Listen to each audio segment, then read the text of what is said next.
अगर आप चाहते हैं शिवांगी फिल्म्स का वीडियो सबसे पहले आप तक पहुंचे, तो लाल बटन दबाकर हमारे चैनल को सब्सक्राइब करें और बेल आइकन दबाना ना भूलें।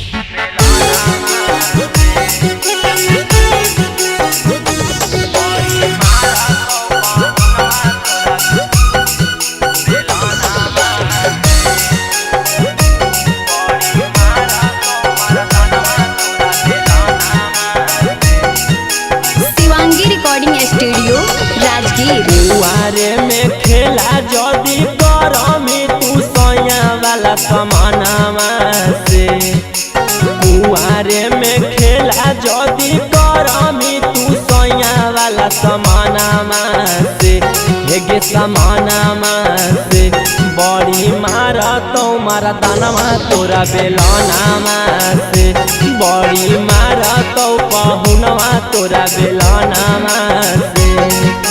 कुआरे में खेला जदी करमी तू सैया वाला समानामा से, कुआरे में खेला जदी करमी तू सैया वाला समानामा से, हेगे समानामा से बड़ी मारा तो मारा दानवा तोरा बेलानामा से, बड़ी मारा तो पहुनवा तोरा बेलानामा से।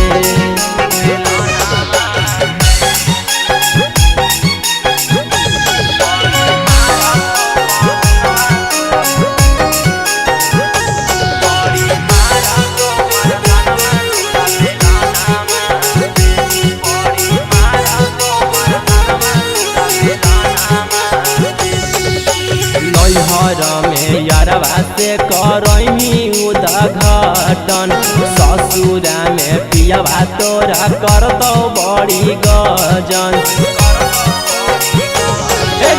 नैहर में यारवा से करही उद्घाटन, ससुरा में पियावा तोरा कर दो बड़ी गजन। केतनो छिपही बकी बचन नहीं पैनी अपन पहुनावा से, केतनो छिपही छौरी बचन नहीं पैनी अपन पहुनावा से, हेगे पहुनावा से बड़ी मारा तो मारा दानवा तोरा बेलानावा से, बड़ी मारा तो मारा दानवा तोरा बेलानावा से।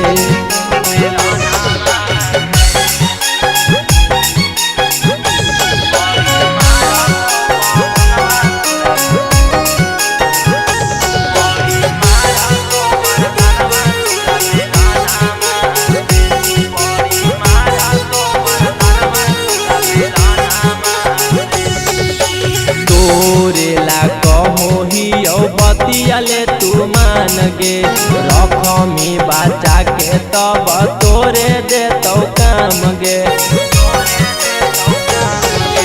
तोरेला कहो ही बतियाले तू मान गे, रखमी बचा के तब तोरे दे तो काम गे। जाना तो जे पियावा चक्कर हलौ सुदामा सनामा से, जाना तो जे पियावा चक्कर हलौ सुदामा सनामा से, हेगे सनामा से बड़ी मारा तो मारा दानवा तोरा बेलानामा से, बड़ी मारा तो पहुनवा तोरा बेलानामा से। Shivangi recording studio Rajgir.